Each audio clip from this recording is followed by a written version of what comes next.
Aloha, everyone. You have just tapped into Leveraging Up. It's your voice, your story, your impact. And today, an amazing coach. Her name is Michele Schenk. And today, she's going to tell us a little bit about what she does. Come on out, Michele. Hello. Thank you so much for having me, Mamie. Like Mamie said, Michele Schenk, and I have started SOS Coaching. SOS Coaching. What does that stand for, Uh, Michele? Support, overcome, succeed. Whoa, I love that. SOS, guys, lean in. Did you hear that? SOS. Support, Overcome, overcome, succeed. and succeed. Wow, what a equation for success. Yes. So Indeed. Michele, talk to me a little bit about what inspired you to actually uh, become a coach. What inspired you, and what problems are you solving out there in the world? Well, I started SOS Coaching because I've always worked with so many busy professionals struggling with stress and anxiety. I spent 19 years in the corporate world as an engineer and a project manager, so I learned firsthand what it was like to burn out fairly quickly. Constantly feeling overwhelmed, even though it kind of looked like we all were very successful, right? But as an engineer and a project manager, I've just kind of always thrived on structure and problem solving. But really, what I loved about every role I've ever had was helping other people kind of transform their stresses and their issues into confidence, problem solving, and growth. And so my business really exists to help those professionals shift from feeling anxious and stuck, back to feeling in control and really liberated so they can create a life that they actually love living. I love that. I love that. When you take a look at where you've come, what are some of the tips that you would give our listeners to recognize that someone is going into stress or things like that? I mean, I think it really all comes down to awareness of how we're feeling. Once we're tapped into kind of how we're feeling on a day-to-day basis, I think it becomes very easy to kind of figure out when we've crossed that threshold of, I'm doing pretty well, I'm not doing very well. Mm. So I think it's really all about creating that awareness and just kind of understanding how you're feeling every day. Like it's something that you need to start paying attention to daily so you can really kind of track where you're at with things.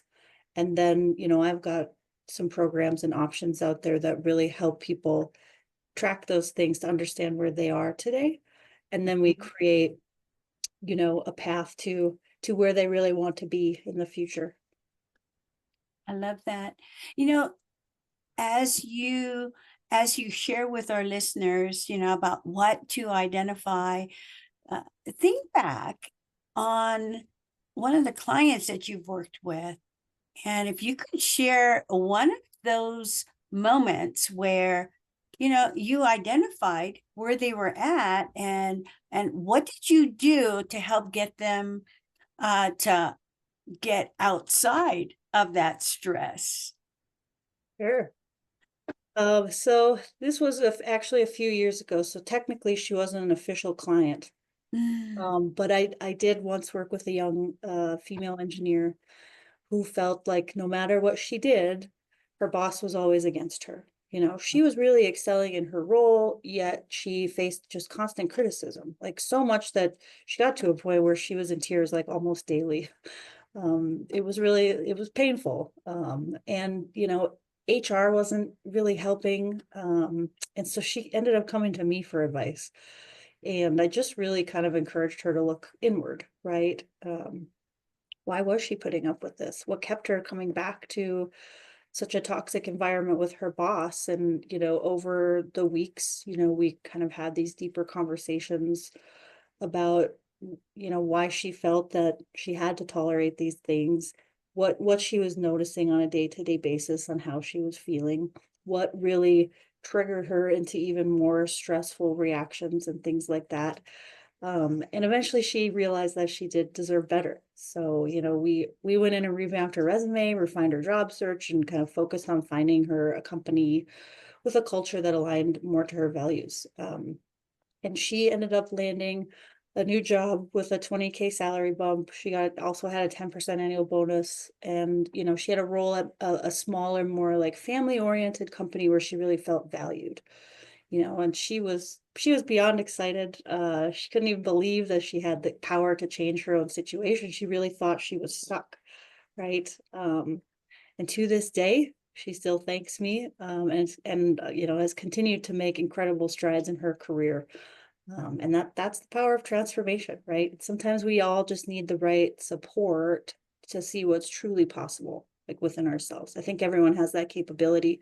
Sometimes they just need that outside voice to kind of help move them in the right direction. Well, talking about engineers and the possible stress that they're going through on that, I see that you just light up. You lit up when you were telling me that story. And, you know, what is that why that drives you? What's the why that drives you to do what you're doing? Well, I mean, it'll probably sound a little cliche, but I guess I stand what America stands for, and that's freedom, right? I want people to be free from anxiety, free from corporate burnout, Mm, free from feeling stuck, like they're never going to change, and free to really create a life that feels aligned, mm. fulfilling, and successful on people's own terms, right? I really want people to love and enjoy life the way I feel like I love and enjoy life. My goodness, I don't see that as a cliche, Michelle, at all. You know, and you mentioned that freedom to be anxiety free, stress free. And for me, what I picked up on it is when you said on their own terms, on their own terms. Tell me a little bit about why that's so important to you. Well, the beauty of humanity, right, is we're all different. Like successful on my own terms looks very different, maybe even than successful on your own terms, right? And it's important to me to kind of help people realize what's really important to them and what success looks like to them so that we can drive towards that. Everyone's different. I think that's the beauty of humanity. And so, yeah, just whatever I people love want that. in their own lives, I'm here to support it. Hmm. I love that. You know, in the experience that you've gained over the years working with some of the clients that you have, what are some of the big lessons that you've learned that you could give to our listeners? Hmm, that's a good question. I mean, I think one of my biggest challenges and lessons I've learned is shifting from a structured Mm, corporate world, right, into the more flexible and uncertain world of entrepreneurship. When I first made this transition, I really did struggle with self-doubt. You know, was I really cut out for this? Am I going to be good enough? When I start interacting with clients that are maybe at a higher level, like an executive level, for instance, I start to see that self-doubt coming in like, well, what is it that I can do to help these people? They're executives, right?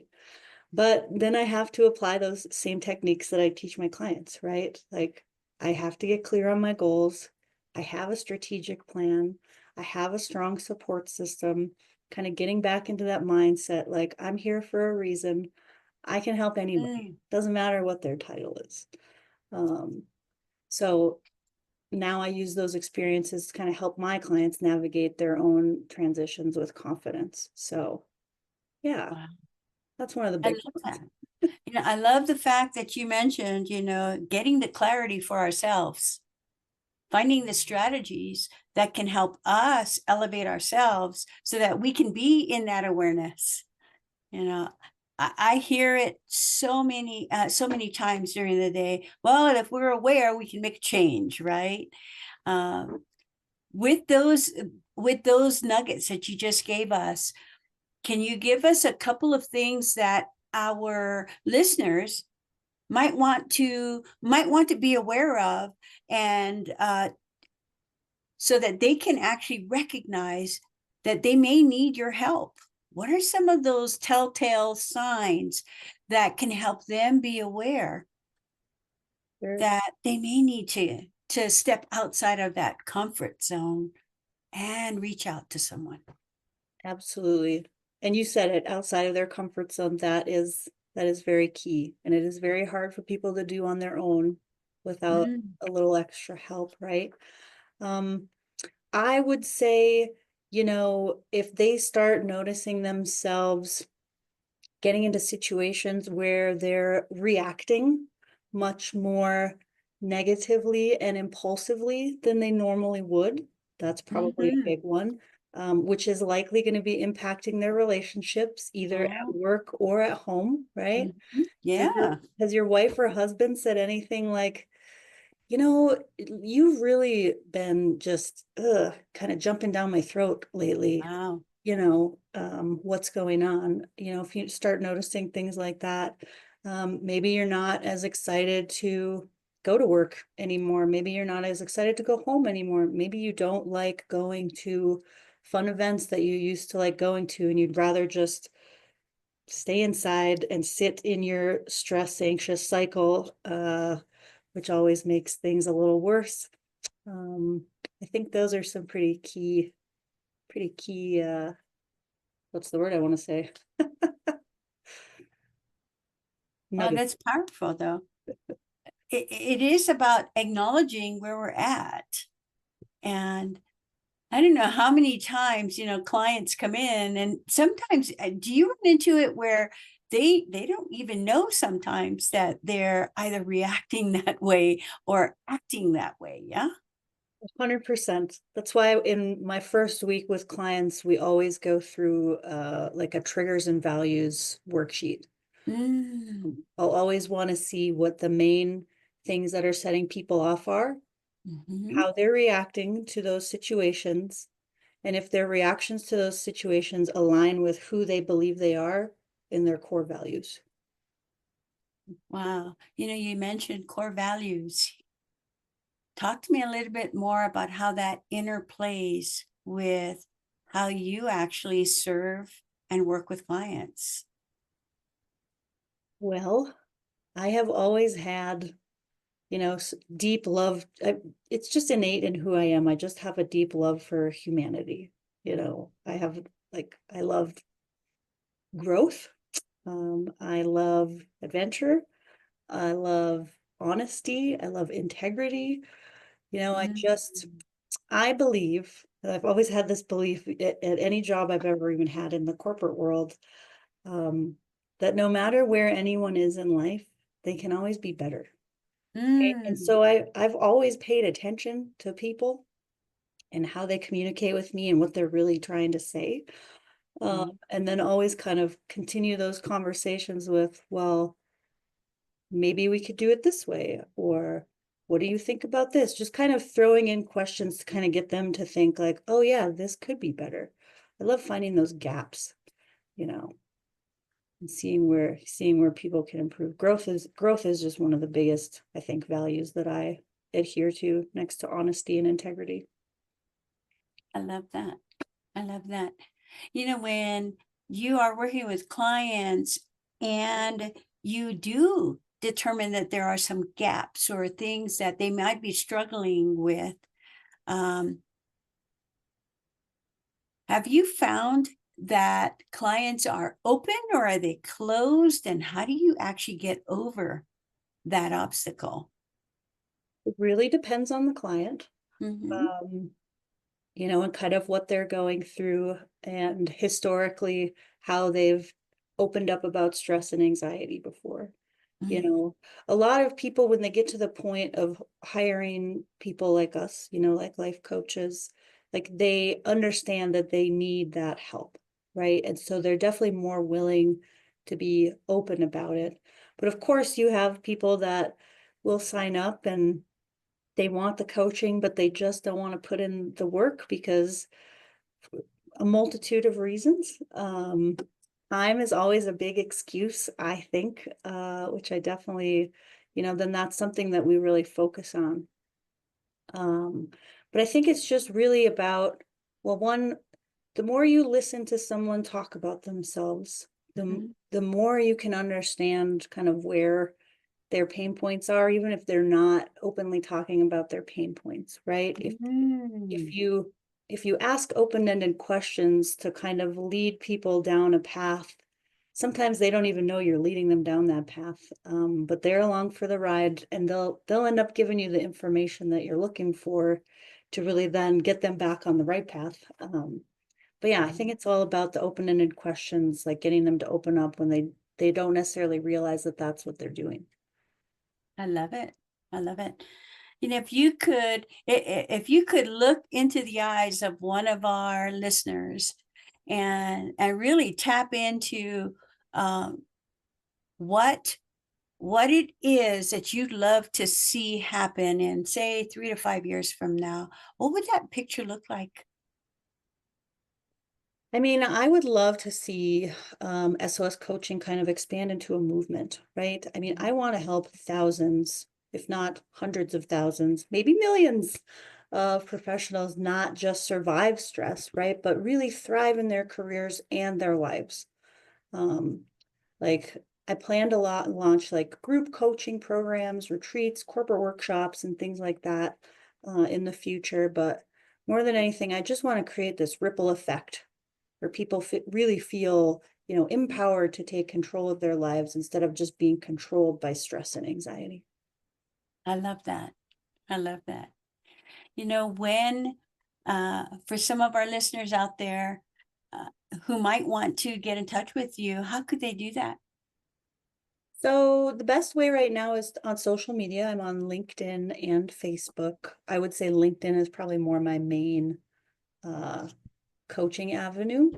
Mhm. And my name is Michele Schenk on both. So it's MicheleSchenk. I also have a LinkedIn group called the SOS Success Hub, and I share a little more detailed strategies and support for members within that group. Um, so I'm going to start doing live Q&As in that group soon. I want to hit like a certain number of members in that group before I start doing the live Q&As. I'm probably going to start the same group in Facebook soon as well. No website ready just yet, but that's also coming soon. And anyone can also always email me at michelle@soscoaching.org. Love it. Love it. I hope you heard that, guys. She gave us a lot of nuggets to help us identify when we're going into stress or even identifying if we need to make that shift. SOS, SOS. Tell them one more time what that stands for, Michele. Support, overcome, succeed. Support, overcome, succeed. Take note, guys, because in the future, Michele's going to be having live events, maybe live presentations, Q&A. So watch out for some of that information because you're going to want to actually see if you can tap in. May not be you that needs her service, but you may know someone who could actually connect and become more aware. That's what leveraging up is all about. It's about taking that time to understand that it's your voice, your story, and your impact. And Michele, before we leave, is there anything else that you'd like to say to our listeners? I mean, I guess I would just say if you're struggling with stress or feeling stuck, please reach out. I mean, I would love to help anyone move from anxious to in control. I lived that way for more than half of my life, and it is not a great place to be. Thank you so much, Michele, for sharing. For me, Michele, what came up for me is one of my friends said, my pain is my credential. And you just said that. And the ability for you to serve, knowing where people are from, guys, that's priceless. So I'm hoping what we're going to be doing is in the replay, we will have the contact information so that you can actually make the connection with Michele. And for now, Michele, I'm going to say thank you so much for visiting us at Leverage Up. Thank you so much for having me. Oh, you're very welcome. Once again, guys, it's your time, your voice, your story, your impact, and it's about leveraging up. Have an amazing day.